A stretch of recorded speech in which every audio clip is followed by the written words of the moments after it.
Hello, girls. I'm Lena Prack, and today's story starts on a bathroom floor, a wedding dress, and a sesame cracker.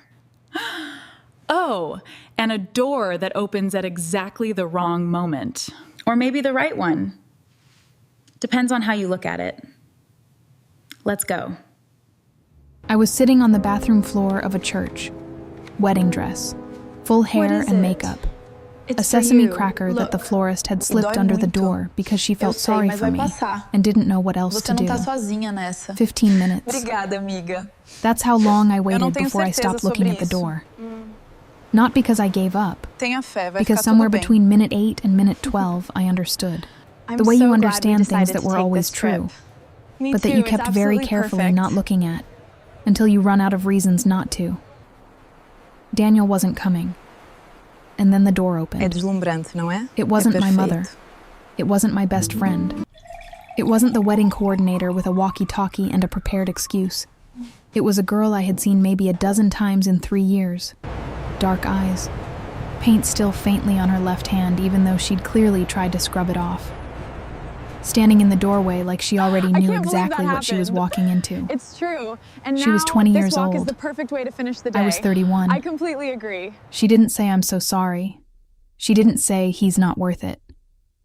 She just sat down on the cold tile floor right next to me and held out half of her own cracker. My brother was always a coward. You deserve to know before today. I looked at her. I looked at the cracker. I took it. And that was the beginning of the most complicated, most inconvenient, most terrifying thing that has ever happened to me. Her name was Mel, and I had no idea what I was in for. Subscribe so you don't miss what comes next. And leave a comment. What would you have done in that bathroom? I read every single one. 3 years. That's how long Daniel and I were together. 3 years of Sunday grocery runs and shared playlists and arguments about whose turn it was to call the landlord. 3 years of building something that looked, from the outside, exactly like what you're supposed to build. Stable, predictable, safe. The kind of relationship that makes your mother exhale for the first time in years, and your friends stop asking if you're okay with that particular weight behind the question. Somewhere in those 3 years, I stopped asking myself if I was happy, and started asking myself if I was ready. Ready for the next step, ready for the apartment upgrade, ready for the dress, the flowers, the 200 people in pews on a Saturday afternoon in October. I was very, very good at being ready. The happy part I had quietly stopped checking on. Mel walked into that bathroom like she already knew what she'd find.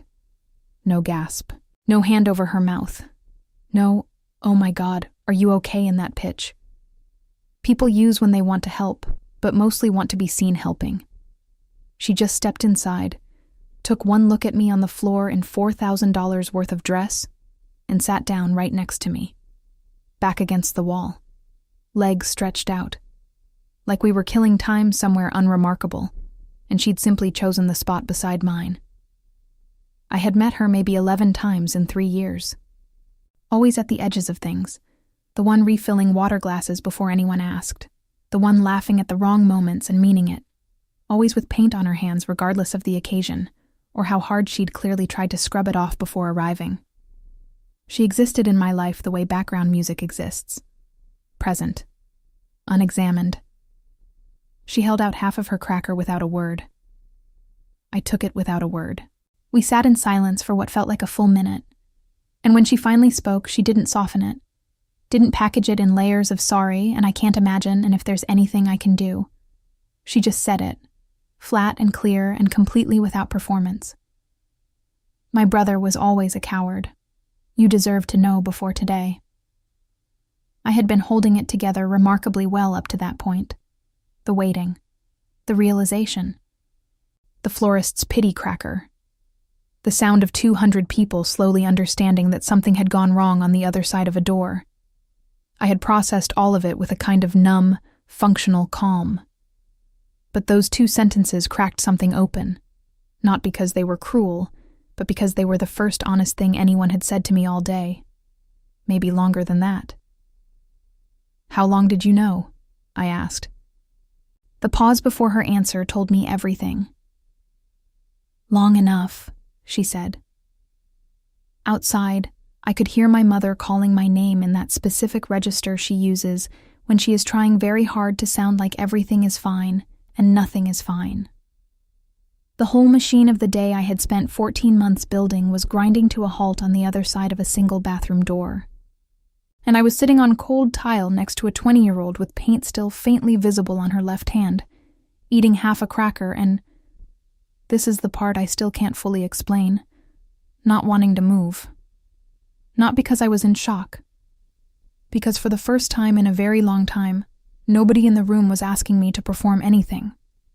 She wasn't waiting for me to cry so she could comfort me.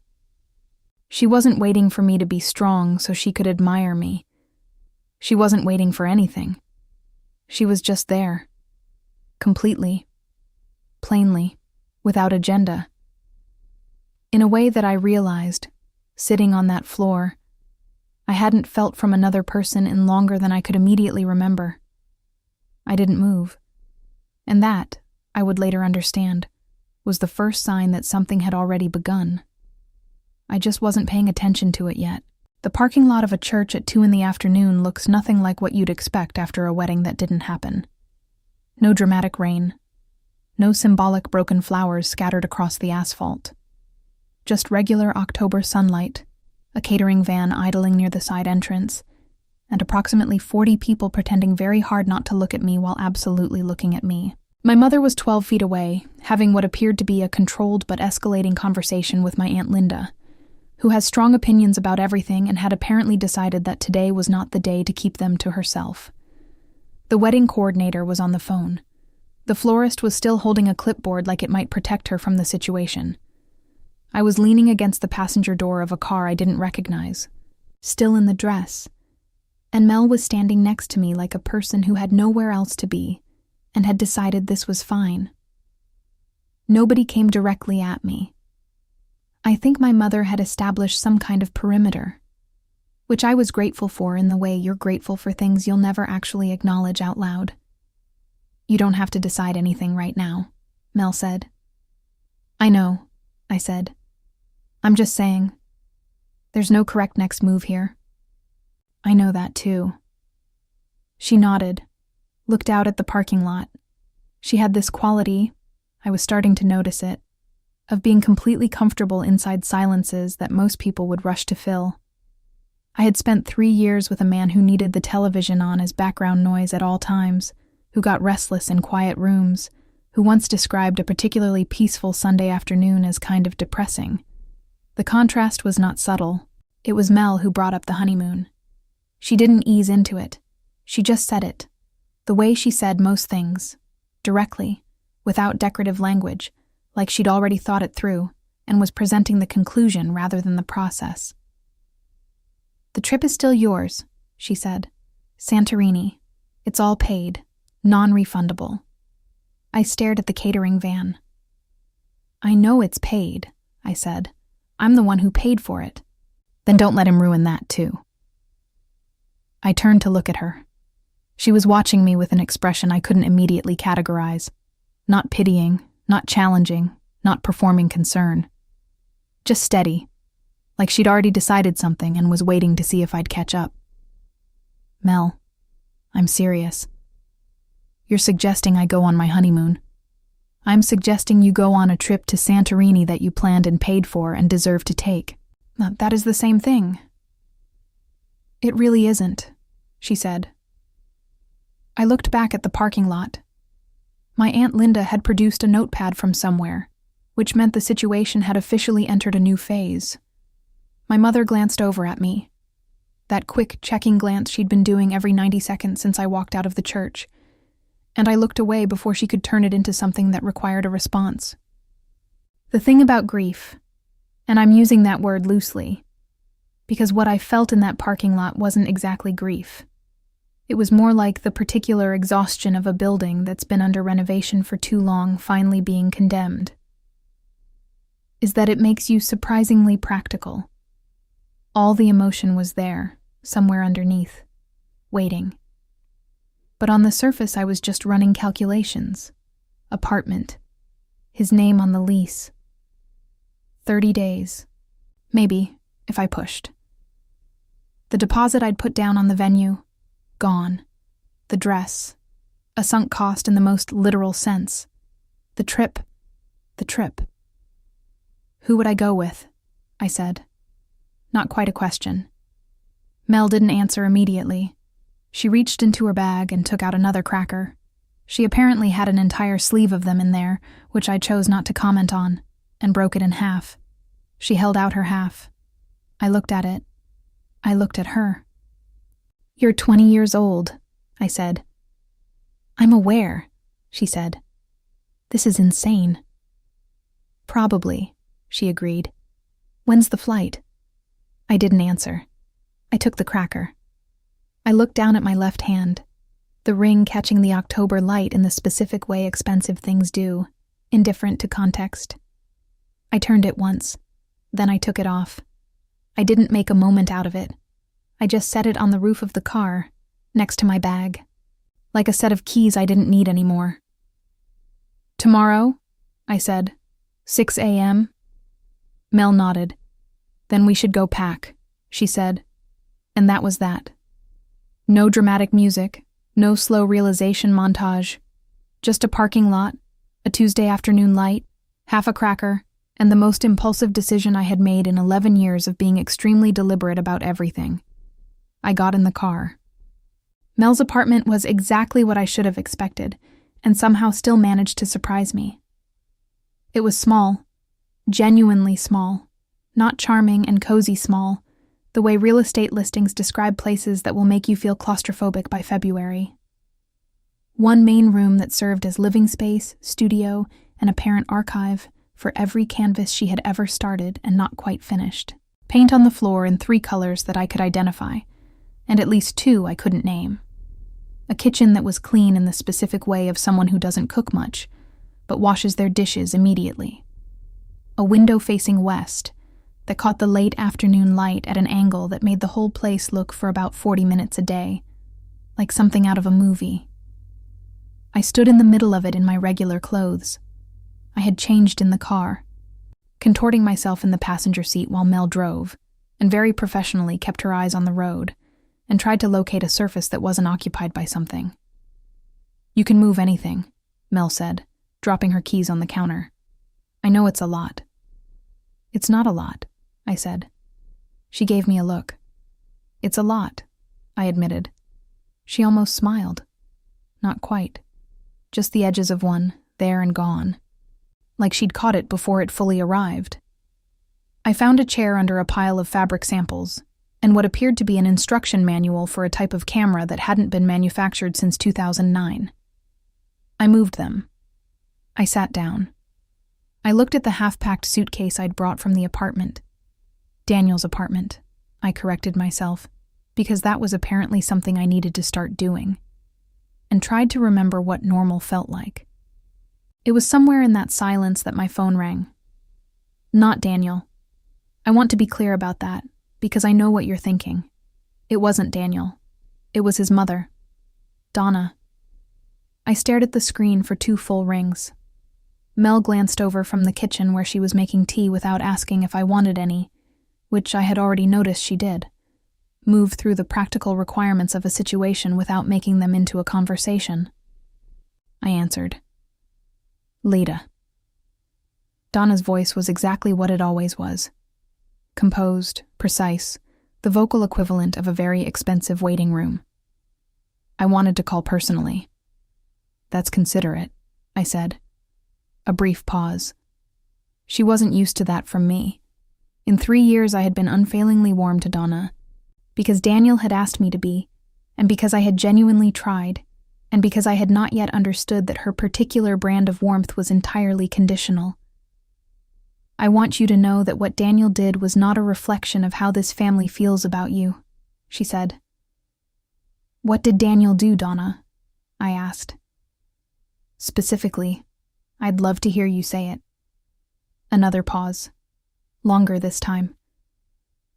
"He made a very difficult decision," she said carefully. "Under a great deal of pressure. He left me at the altar," I said.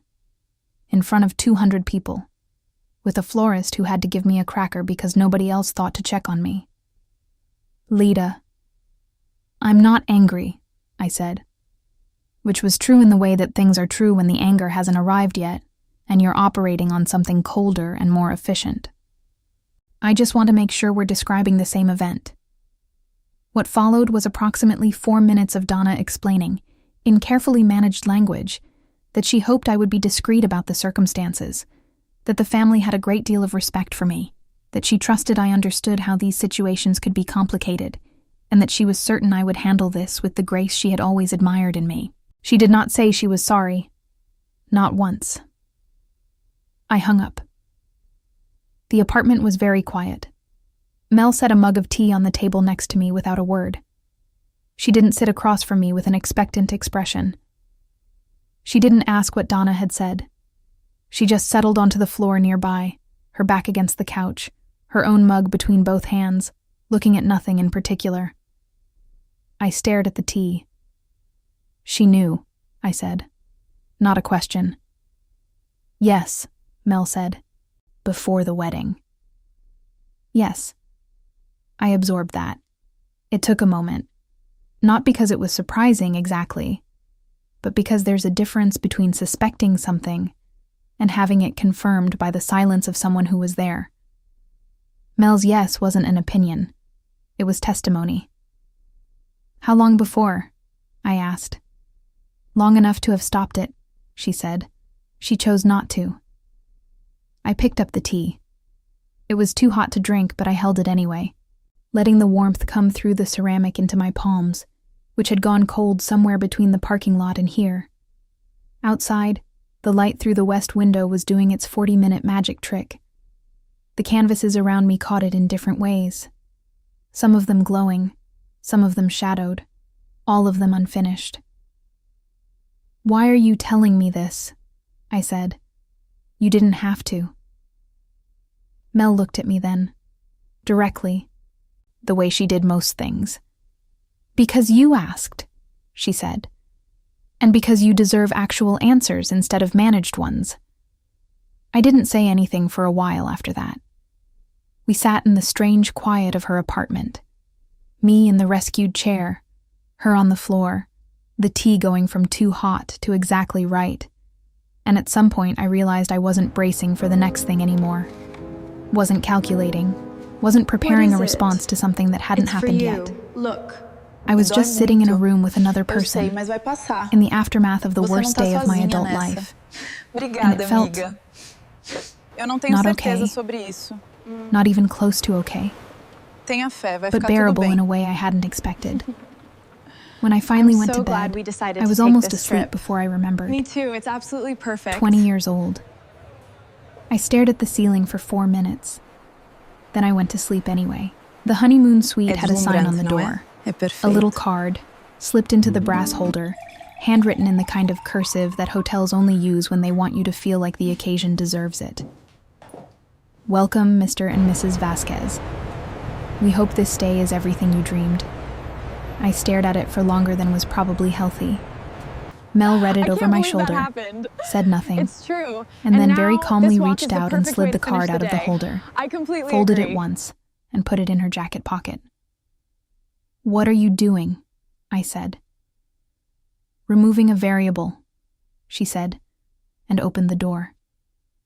The suite was, and I say this as someone who had spent 14 months planning what this moment was supposed to look like, absurd.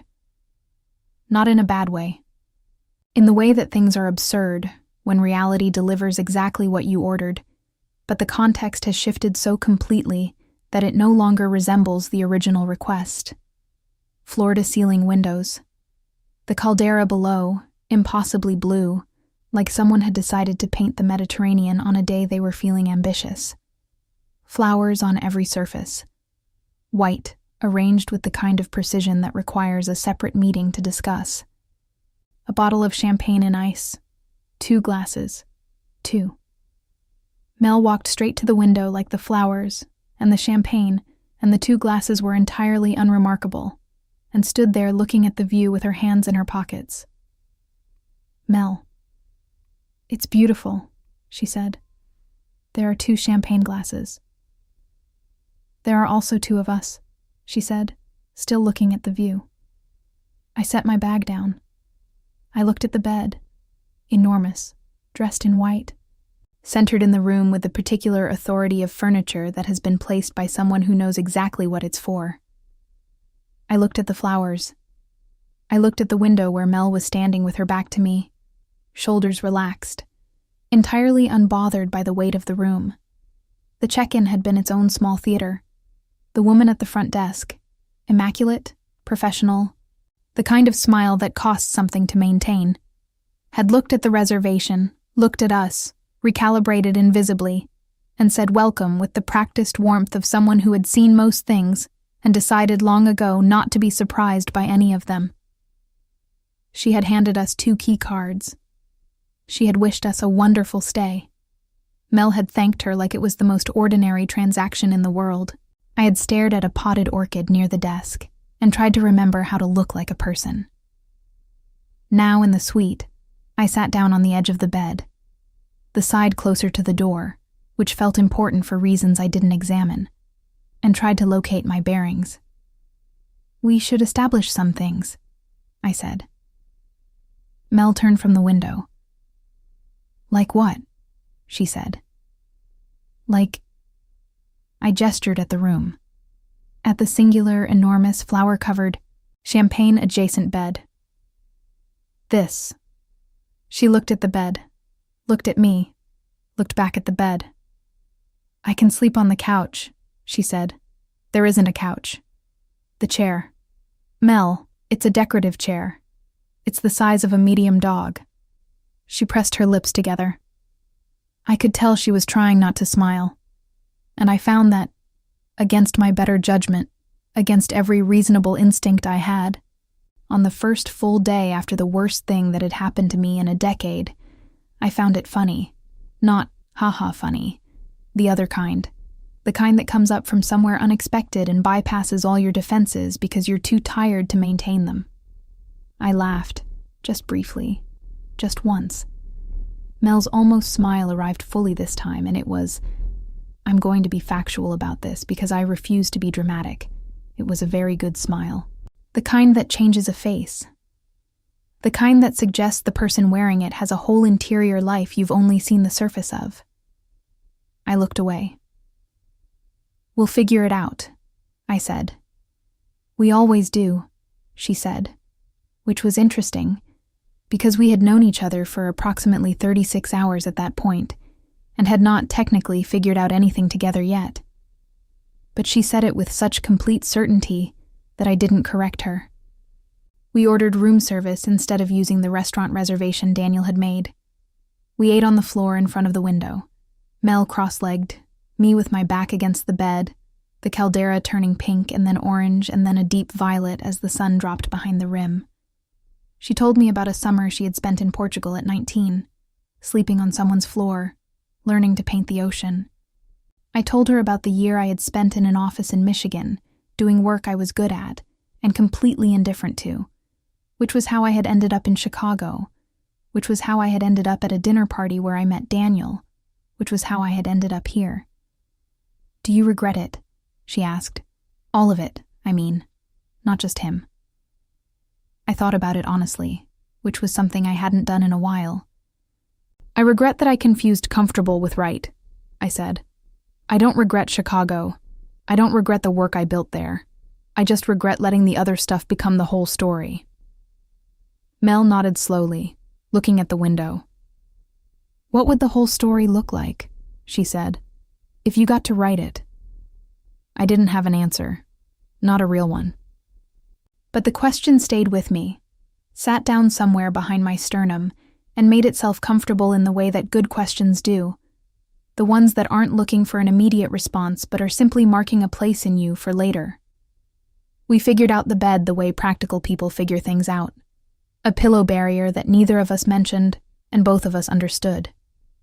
I lay in the dark, listening to Mel's breathing slow into sleep, and stared at the ceiling and thought about almost nothing, which was the closest I had come to peace in a very long time. Outside, the Aegean was doing whatever the Aegean does at night. I was asleep before I could think about any of it too hard.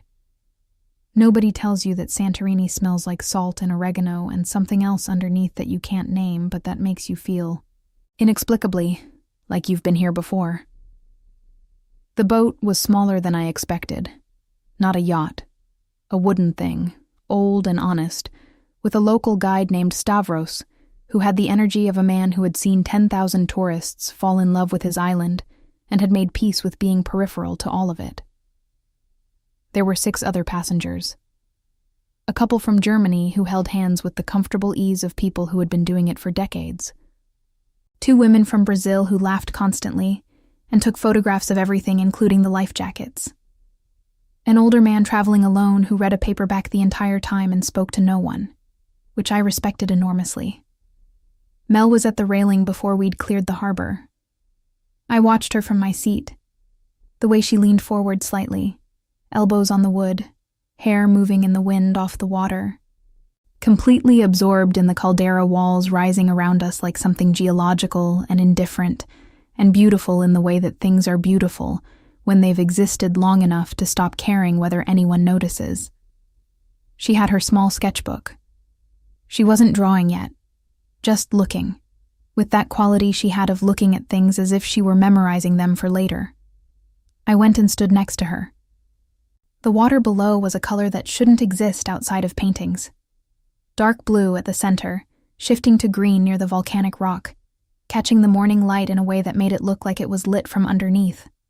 Stavros was explaining something about the caldera formation.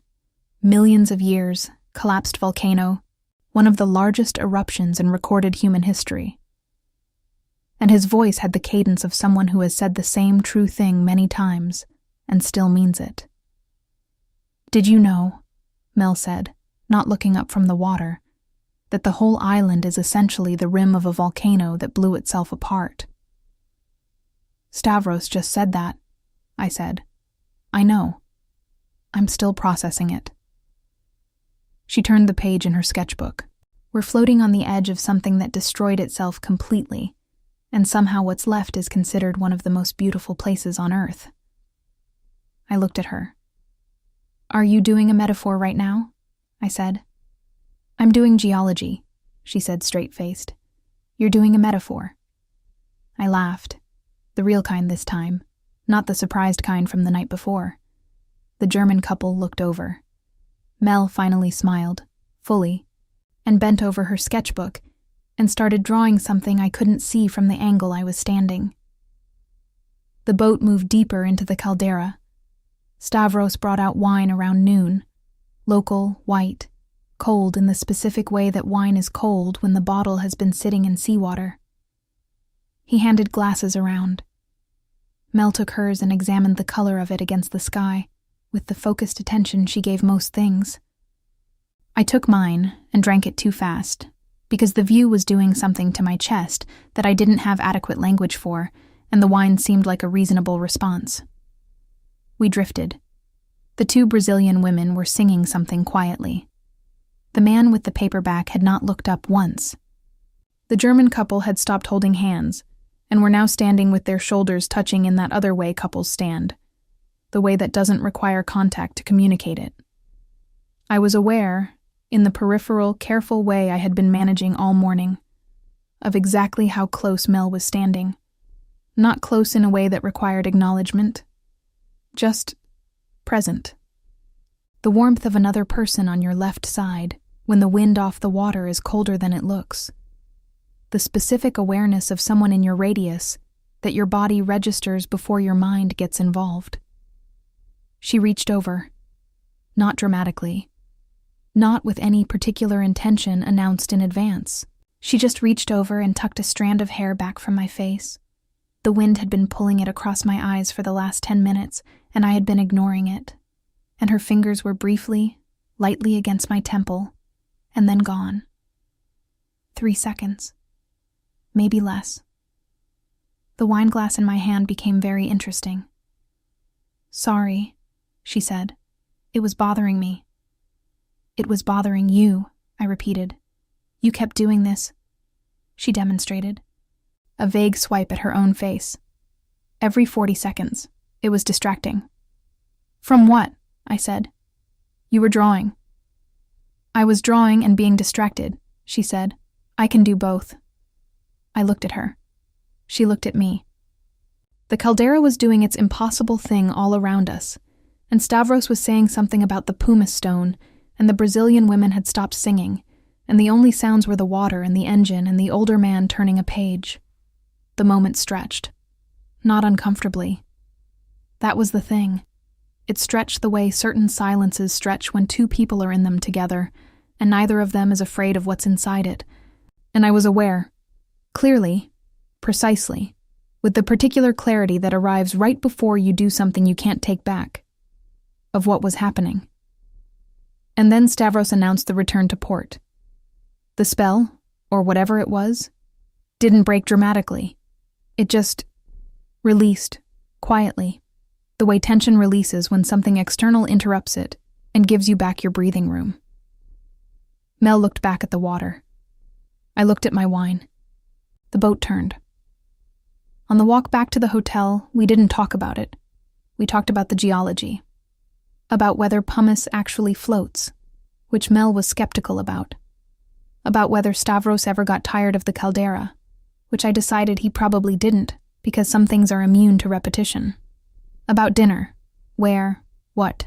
Whether the place the hotel recommended was the kind of place that was recommended because it was good, or because someone had an arrangement. Normal things. Easy things.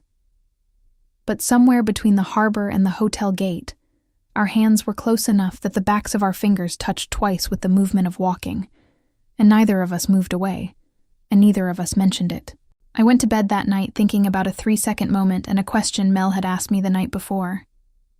What would the whole story look like if you got to write it? I was starting to think I might know. That terrified me in a way I hadn't been terrified in years.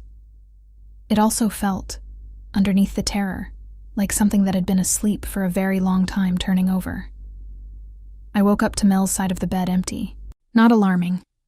I had learned in 4 days that she was constitutionally incapable of sleeping past 6, which she had mentioned once, and I had filed under things that will be irrelevant after this trip, and which my body had apparently decided to start noticing anyway. The bathroom light was off. The suite door was closed. I sat up and found her on the balcony, knees pulled to her chest in the chair that actually fit a human being out there, sketchbook open, the early Santorini light doing something extraordinary to everything it touched. I watched her for a moment through the glass. She hadn't heard me wake up. She was drawing with the focused stillness she brought to most things. That quality of being completely inside what she was doing, not performing it, not aware of being observed. Her hair was loose. She was wearing the oversized shirt she slept in. The light was hitting the side of her face at an angle that... I stopped that thought where it was and went to brush my teeth. When I came out, she was still on the balcony. I made coffee from the machine on the counter. The kind of coffee that hotel machines produce, which is not good coffee but is hot and present and requires no decisions, and opened the balcony door. "Good morning," I said. "It has been," she said, which was the kind of answer that would have annoyed me from anyone else, and somehow didn't from her. I sat in the other chair. We watched the caldera wake up, the light shifting, the first boats moving out of the harbor below, the white buildings on the rim catching the sun incrementally, like something being slowly revealed. We didn't talk for a while. We were getting good at that. The specific companionable quiet of two people who have stopped needing to fill space with each other. Her phone rang. She looked at the screen. Something in her face went still. Not dramatically. Not a flinch. Just a small, controlled closing. She stood up. "I'll take this inside," she said. "Mel." But she was already through the door. I sat on the balcony with my mediocre coffee and watched a boat make its way toward the caldera, and tried very hard not to listen, which was easy because the suite was well insulated and I couldn't hear anything anyway. What I could see, through the glass, was Mel standing in the middle of the room with her back to me, one hand at her side, the other holding the phone to her ear. completely motionless in the way that people are motionless when they are using all available energy to keep their voice neutral. The call lasted 6 minutes. I counted. Not on purpose. She came back What is outside, it? sat down, It's for you. Look. picked up her sketchbook and then set it back down, Eu sei, mas vai looked at the passar. water. Você não Donna, tá sozinha nessa. I said. Obrigada, Not a question. amiga. Donna, Eu não tenho certeza she sobre confirmed. isso. I waited. Tenha She wanted fé, to vai know ficar how I tudo bem. was, Mel said, in a tone that I'm so communicated glad we clearly decided that to this take had this not been trip. the actual Me purpose too, of the it's call. absolutely perfect. And then she wanted to know how you were. And then she said, she paused, choosing É something, deslumbrante, não é? É perfeito. that she hoped we were both taking time to think clearly, given the circumstances. Given the circumstances, I repeated. Her words. I looked at my coffee. She called me after, I said, directly. Mel turned to look at me. I can't believe that happened. When? She It's said, true. And now While you this were in walk the is shower, the perfect way to finish the day. before dinner. I completely agree. A beat. What did she say? Mel asked, and her voice was carefully, deliberately even, which told me she already had a reasonable idea. I thought about softening it. I thought about the diplomatic version, the managed version. The version where I protected Mel from her own mother's words because she was 20 and on vacation and didn't need this right now. And then I thought about the parking lot and the bathroom floor, and you deserved to know before today, and I decided that Mel had earned the same honesty she had given me. She said, "You're 20 years old," I said. She said, "You don't know what you want yet." She said, "I'm 31 and I should know better." Mel didn't react, not visibly. She said I was taking advantage of a difficult situation, I continued. To, and I'm quoting here, pull you into something you're not equipped to handle. Silence. The boat I'd been watching had reached the center of the caldera. From here it looked very small against all that water. "And," Mel said finally. "And what?" I said. "What did you say?" "I said I appreciated her concern," I said. And then I hung up.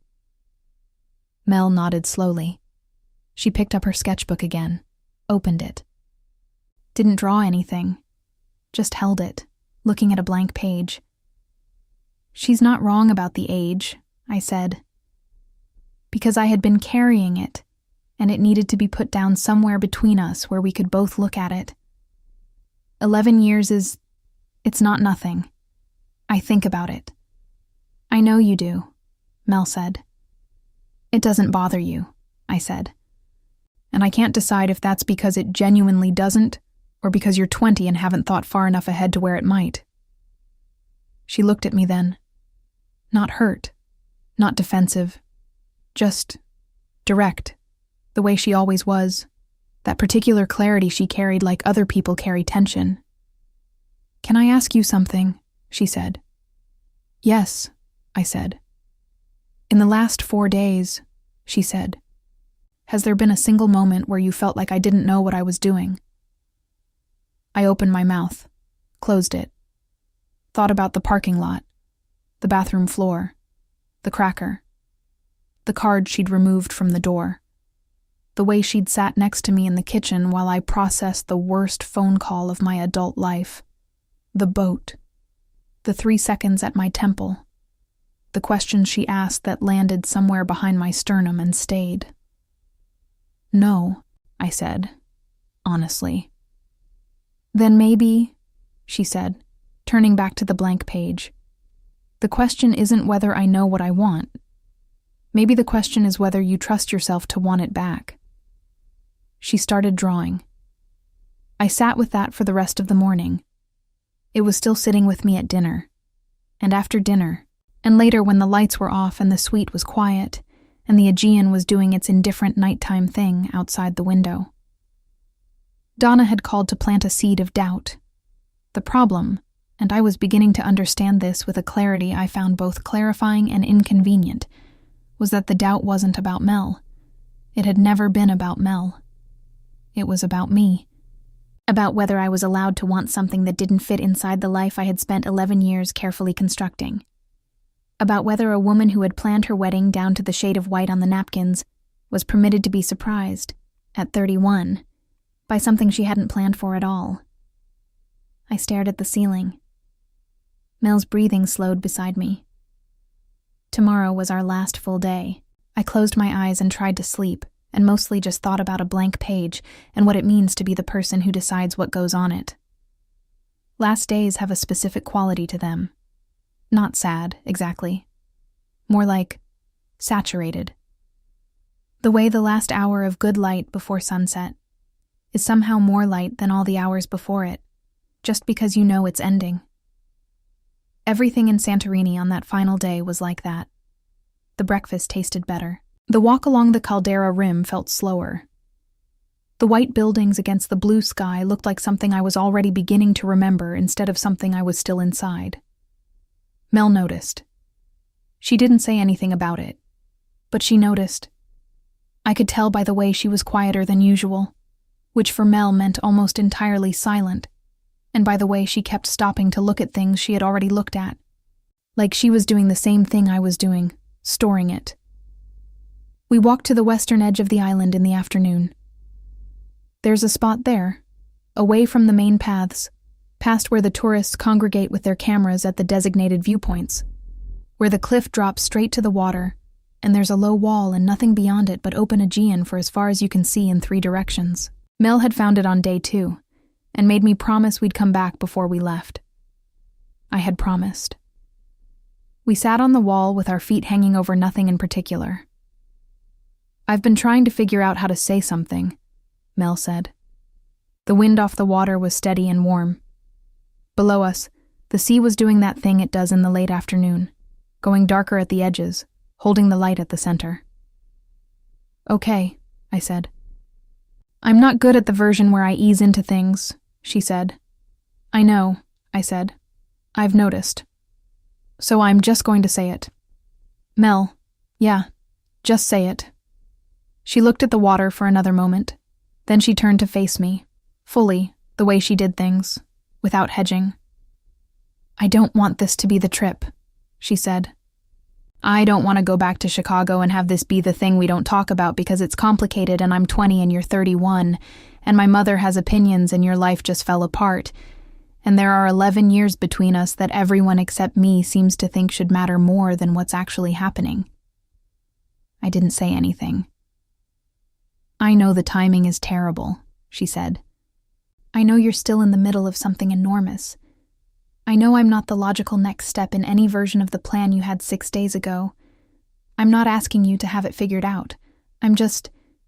She stopped. Took a breath. I'm asking you not to go home and decide that the most honest thing that's happened to you in years doesn't count because it arrived at the wrong time. The Aegean was very large and very quiet. You're 20 years old, I said. Not as an argument, more like a reflex. The last line of a defense I was no longer entirely sure I believed in. I know, she said. And you're 31. And in 11 years we'll be 31 and 42, and in 20 years we'll be 40 and 51, and at some point the gap stops being the thing that defines it. But right now I'm the clearest I've ever been about anything, and I think you know what you feel. I just think you're waiting for permission to trust it. I looked at her. She looked back. Below us, the water caught the last of the direct sunlight and held it. That deep, luminous, ridiculous blue that had been undoing me quietly for 5 days. My apartment, I said finally. I have 30 days to get out. I know, she said. My life is... It's genuinely a mess right now. I know that too, she said. I don't have a plan. Leda. What? I'm not asking for a plan, she said. I'm asking if I can hold your hand on the flight home. I stared at her. She waited. And here is the thing about walls, the real ones, not the low stone kind with your feet hanging over the Aegean. The real ones don't come down dramatically. There's no moment of collapse, no cinematic crash. They just stop being worth the maintenance. You look at them one day and realize you've been guarding an empty room, and the thing you were so carefully protecting yourself from has already been inside for days, sitting on your floor and making you tea and asking you questions that lodge somewhere behind your sternum. I had been so busy measuring the distance between 31 and 20 that I had completely failed to measure what was actually in the room. "The flight is 6 hours," I said. "I know," she said. "That's a long time to hold someone's hand." "I have very good endurance," she said, completely straight-faced. I laughed, the real kind, the kind that comes from somewhere unguarded. And she smiled, that full smile that changed her face, and the last of the Santorini light was doing something completely unfair to everything around us, and I reached over and took her hand. Not dramatically. Not as a declaration, or a conclusion, or an answer to every complicated question still sitting between us. Just her hand in mine, on a low wall at the edge of a Greek island, our feet hanging over the water, the sun going down the way it always goes down, indifferent and beautiful, and entirely unbothered by the significance we assign to the moments it chooses to illuminate. She didn't say anything. I didn't say anything. We sat there until the light was gone. The flight home was 6 hours and 14 minutes. She held my hand for all of it. When we landed in Chicago, it was raining. The specific gray, relentless Chicago rain that the city produces in November as a kind of personality statement. We stood at baggage claim with our suitcases, and the particular quiet of two people who have just returned from something and are now standing in the ordinary world trying to remember how it works. "So," Mel said. "So," I said. "You still have 26 days on the apartment," she said. "I do," I said. "That's a lot of days," she said. "It is," I said. "My spare room," she said, "is still available." I looked at her. She was watching me with that steady, unhurried expression. Not pushing, not performing patience, just present. The way she had been from the beginning. From a church bathroom floor and half a cracker and 2 sentences that were the first honest thing anyone had said to me in longer than I wanted to admit. I picked up my bag. "I'll need a drawer," I said. "You can have 2, she said. "Your kitchen is chaotic," I said. "Your calendar is color-coded," she said. "We'll balance out." We walked out into the Chicago rain, not running, not dramatic, just 2 people with luggage walking through an airport, into a city that was the same as we'd left it, and somehow also different, the way places are different when you return to them having become, in the time you were gone, slightly more yourself. She didn't take my hand again until we were outside. Then she did, and I let her, and that was enough, more than enough, exactly enough in for now.